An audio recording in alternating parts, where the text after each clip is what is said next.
네, 여러분 안녕하세요. 사주명리 조선왕조실록 시간입니다. 이번 시간에는 세도정치 첫 번째 이야기, 허무하게 사라진 조선의 마지막 희망이라고 하는 주제를 가지고 얘기를 풀어보도록 하겠습니다. 지난 시간에 이제 살펴봤듯이 이 정조가 이제 죽고 나서 이 조선에서는 이른바 이제 붕당의 구조가 사라지게 됩니다. 이제 그러면서 이 조선의 정치는 그러니까 특정한 가문이 주도하는 이른바 이제 세도 정치의 어떤 식으로 접어들게 되는데요. 이 순조라고 하는 이 정조의 아들이 새로 임금이 됐는데, 물론 이제 그 순조 그 당시 그때는 바로 그렇게 이제 세도 정치가 본격적으로 펼쳐졌다라고 얘기하지는 않지만, 이미 그때부터 사실 조선은 망조가 들기 시작했다라고 얘기해도 과언이 아닌 것 같습니다. 그러니까 특정한 가문, 그러니까 정확히 얘기하면 이제 안동김씨가 될 거고요. 또 하나는 이제 풍양조씨라고 얘기하는데, 이런 이제 주요한 가문들이 이제 모든 나라 일을 다 이렇게 그 주물럭거리는 이런 상황이 사실은 이때부터 시작이 된 것이다라고 얘기할 수 있는 거고, 거기로부터 결국은 여러분들 모두가 아시는 이 조선의 패망까지 이어지는 그런 시간이 이제 펼쳐지게 되는 건데요. 소위 얘기하는 삼정의 문란을 통해서 국가의 재정 시스템도 이제 무너지게 되는 거고요. 그리고 이제 백성들의 어떤 그런 삶도 이제 파탄이 나게 되고, 그래서 이제 그때 굉장히 많은 또 밀란들이 일어나게 됩니다. 뿐만 아니라 이제 전체적으로 보면 이제 조선의 어떤 국가의 시스템이 막 흔들리게 되면서 회생할 가망성이 없게 보이는 그런 상황에서도 조선이라고 하는 나라가 어쨌든 이제 좀 왕권 중심의 이제 사회이다 보니까, 물론 이제 왕이라고 하는 한 사람이 모든 문제를 다 해결할 수 없다. 또 당시의 상황이 왕 한 사람의 어떤 노력으로 그런 어떤 이 좀 사실 망가진 시스템을 다 복구할 수는 없었다라고 하더라도, 어떤 왕을 만나느냐 라고 하는 거에 따라서 그래도 뭔가 당시의 조선 사회에 어떤 변화가 좀 있지 않았을까라고 하는 기대를 저는 해보는데요. 바로 그때 등장하는 어떤 역사 인물이 바로 효명세자와 이 효명세자의 아들 헌종입니다. 하지만 그게 이제 좀 다 뭐 한 분은 이제 왕이 되지 못하고, 또 한 분은 왕이 됐다 하더라도 좀 오래 왕위를 잇지 못하면서 조선은 회생할 수 없는 이 몰락의 길을 본격적으로 접어든 게 아니냐. 먼저 이제 효명세자를 보죠. 예, 효명세자는 이제 말씀드린 대로 이제 순조의 아들입니다. 그러니까 이제 정조의 손자가 되는 거죠. 그래서 1809년 8월 9일 음력에 태어난 걸로 해서요. 기사년 계유월 정유일이라고 하는 저는 이제 3주가 전해지고 있습니다. 이 옆에 계신 이 신정왕후라고 하는 분, 그러니까 이분은 누구냐면요. 우리 이제 효명세자의 이제 그 부인이기도 하고요. 고종이라고 하는 이제 이런 그 임금이 나오는데 이제 결정적인 역할을 하신 분이죠. 그래서 이 조대위라고 이제 불리는 분인데, 이분이 또 재밌습니다. 이분은 이제 누구냐면은 사실 이제 그 당시 세도 정치 시절에 한 가문이었던 이른바 이제 풍양조씨 가문의 이제 이제 왕비거든요. 근데 이분은 이제 1808년 12월 6일에 이제 태어난 걸로 되어 있습니다. 그래가지고 무진년 을축월 정유일이라고 하는 이제 이런 그 삼조가 또 나오게 되는 거죠. 자, 일단 재밌지 않습니까? 뭐가 재밌냐면 효명세자의 일주가 정유지요. 그죠? 그런데 부인이었던 신정왕후의 일주 역시 정유입니다. 이렇게 이제까지 많은 이제 어떤 조선의 역사 인물들을 봤는데, 이렇게 부부의 일주가 같다. 뭐 이런 경우는 좀 처음인 것 같아요. 지금 일반에서도 그렇게 좀 흔한 어떤 이런 좀 인연은 아니다. 자, 이제 효명세자를 좀 보면요. 효명세자가 이 좀 세자로 딱 되고, 그리고 이 순조로부터 이렇게 대리청정을 위임받은 다음에 당시의 신하들이 모두 그냥 크게 이제 환영을 했다라고 얘기를 합니다. 그러니까 그럴 정도로 상당히 좀 총명했던 왕이었다라고 얘기를 하고요. 뿐만 아니라 당시에 이제 소위 얘기하는 조정의 기강이라고 하는 것이 굉장히 많이 문란해졌다라고 얘기하는데, 굉장히 엄하게 정사를 했다라고 얘기를 해요. 대리청정을 하는 그런 이제 그 시기에는 사실 그래도 왕이 있기 때문에 소위 인사 문제라고 하는 사실 최고 권력자의 최고의 권한에 대해서는 사실 보통 이렇게 침해를 하지 않거든요. 그런데 이 효명세자 같은 경우는 그런 인사권까지 행사했다. 그럴 정도로 굉장히 좀 강단 있게 당시에 이제 전국을 좀 이렇게 그 정비해 나가려고 하는 이런 모양을 보이는데, 그런 힘이 어디에서 나왔을까라고 보면 무엇보다도 저는 효명세자가 가지고 있는 이 월지와 일지에 있는 저 유라고 하는 굉장히 강단 있고 날카롭고 단호한, 저는 그런 기질에서 온 것이 아니냐 이런 생각을 합니다. 제가 볼 때는. 그런데 이제 좀 아쉽게도 요절을 했단 말이에요.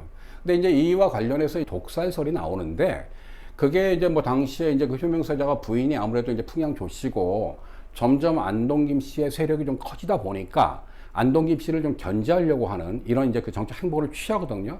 그것 때문에 이제 안동 김씨 쪽에서 좀 이렇게 그 암살을 한 거 아니냐.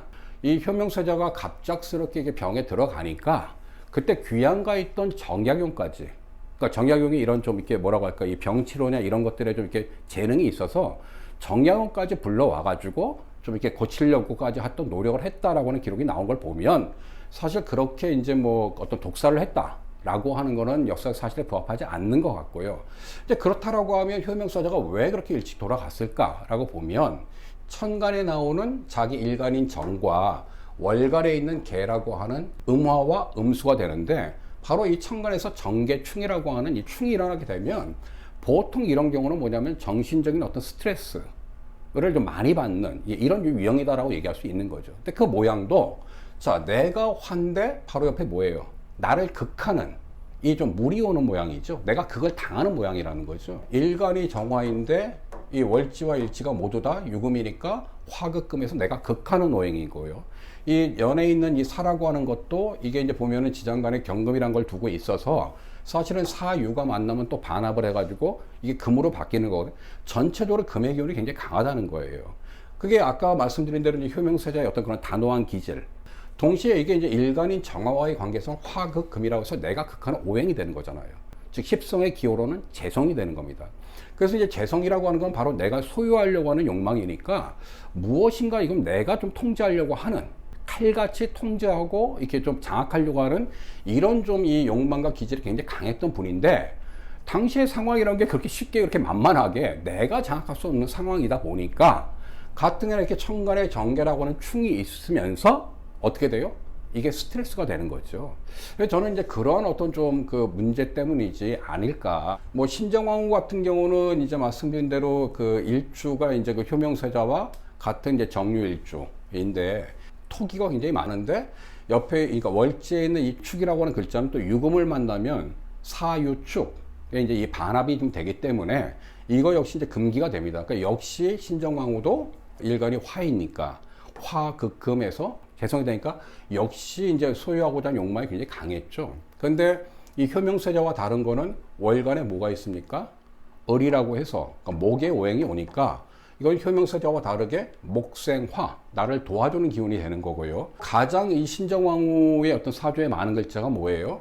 바로 이 토의 오행이란 말이에요. 그죠? 이 뭐 축이라고 하는 글자는 유를 만나서는 이제 금의 기운으로 이 변화도 되지만 이 본래의 어떤 기운은 이제 그 토의 글자니까 이건 뭐예요? 화생토. 또 이제 화토 동법에 의해서 이건 또 자기 글자이기도 하고 그래서 그런지 신정왕후는 굉장히 오래 사십니다. 그러니까 83세까지 사세요. 나중에 이 고종 그 시절에 일어났던 뭐 이모군란 이런 시기에는 피난도 가고 오래 사는 모양을 이제 보이는데 어쨌든 좀 같은 일주인데도 이렇게 다른 글자가 다르면서 그들의 어떤 이 좀 생까지도 좀 다른 행보를 취했다라고 하는 것도 좀 재미난 게 아니냐. 이제 마지막으로 이제 우리가 좀 살펴볼 이 헌종이라고 하는 분, 이제 임금. 1827년 7월 18일 음력에 이제 태어난 걸로 되어 있어서 정해년, 기유월, 그리고 신유일이라고 하는 이제 이런 이제 그 삼주가 나옵니다. 사실 헌종이라고 하는 임금은요, 그러니까 재미난 임금이시죠. 이분은 어떤 이제 그 특징이 있냐면 조선의 27명 왕 중에서 가장 어린 나이에 임금이 되신 분입니다. 몇 살에 됐느냐? 단종이 12살에 됐고요. 숙종이 14살인가에 됐거든요. 이 헌종은 8살에 됐습니다. 그러니까 사실 어떻게 보면 좀 불운한 거죠. 그러니까 아버지 효명세자가 이제 그 20대 초반에 요절했다고 하는데 바로 그때 헌종의 나이가 4살이었습니다. 근데 이제 그때만 해도 아직 이제 할아버지 순조가 살아 계셨는데 순조도 효명세자가 돌아가시고 나서 4년 뒤에 돌아가십니다. 그러니까 이제 헌종 나이가 8살이 됐을 때 갑자기 왕이 된 거예요. 그러니까 이제 뭐 당시에는 완전 어린애니까 자기가 뭘 할 수 있겠어요? 그 할머니 순원왕후 그분은 이제 안동김 씨입니다. 안동김 씨 그 가문의 이제 그 왕비였기 때문에 그 순원왕후가 이제 수렴청정을 늦게 하면서 이렇게 자랍니다. 그러다가 이 헌종이 15살 때부터 친정을 시작하기 시작합니다. 즉 직접 이제 왕권을 행사하기 시작했다는 거죠. 숙종이라고 하는 이 조선의 절대군주는요 14살에 왕이 돼가지고요 왕이 되자마자 수렴청정 거치지 않고 자기가 직접 친정을 했습니다. 그러니까 이 헌종이라고 하는 분도 15살에 일단 친정을 했다라고 하면 뭔가 좀 강단이 있는 그런 기질의 사람이겠구나라고 이렇게 좀 생각을 할 수 있는데, 재미난 건요. 자, 헌종의 일주가 뭡니까? 바로 신유일주죠. 이게 바로 제가 방금 말씀드린 숙종의 일주와 같은 겁니다. 뿐만 아니라 이 월주인 기후일주, 이건 바로 숙종의 아버지, 바로 현종. 이름도 비슷하죠? 현종, 헌종. 자, 이건 현종의 일주가 되는 겁니다. 자, 그런데 현종도 그렇고, 그리고 숙종도 그렇고, 그리고 이제 자기 아버지, 이 효명세자도 그렇고. 자, 지금 제가 거론한 네 분의 어떤 이 사주에 공통점이 있습니다. 금기가 굉장히 많다. 그리고 다들 지지에 유유, 형을 두고 있다. 라고 하는 겁니다.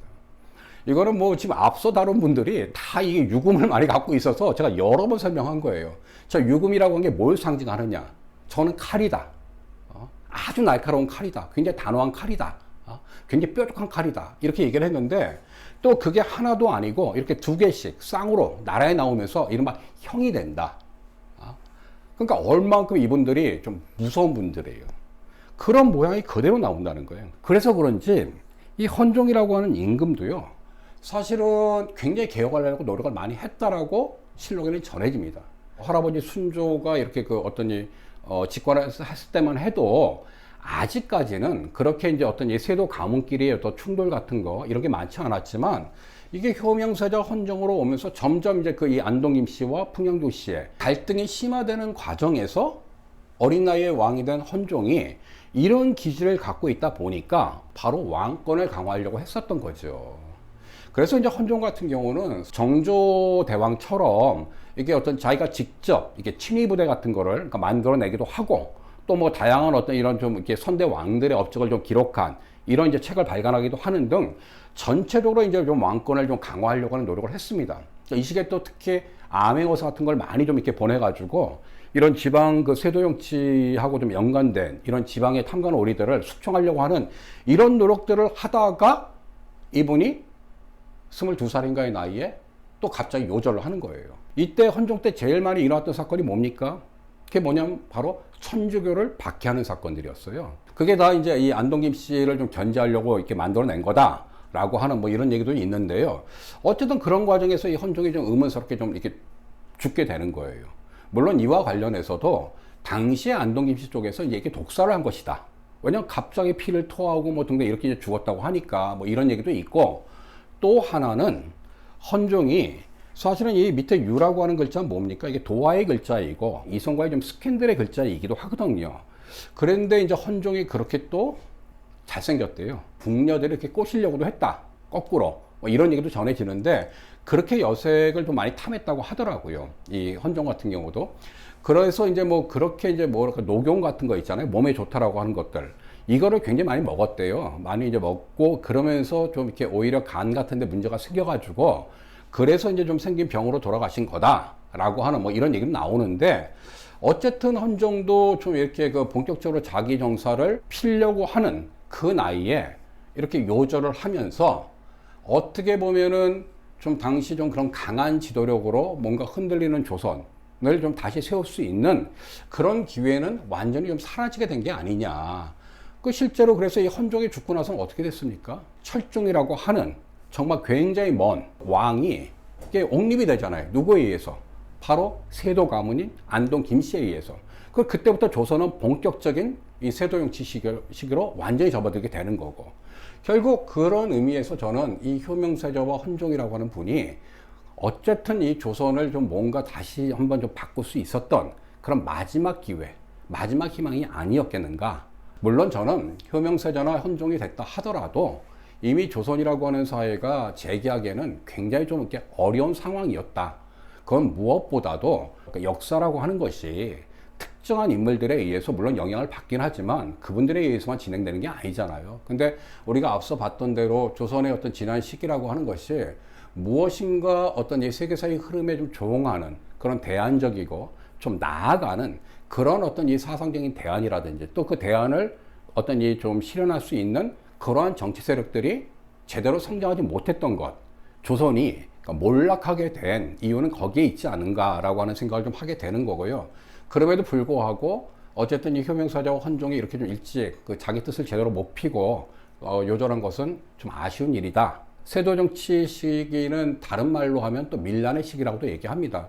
이 시기에는 어쨌든 백성들의 삶도 굉장히 많이 이제 피폐해지고 이래서 정말 아래로부터 무엇인가 어쨌든 변화를 도모하려고 했던 그런 시도들도 굉장히 많았던 시기였는데요. 자, 그 내용은 무엇인지를 다음 시간에 살펴보는 것으로 하고 오늘 세도 정치 첫 번째 이야기는 마무리하도록 하겠습니다.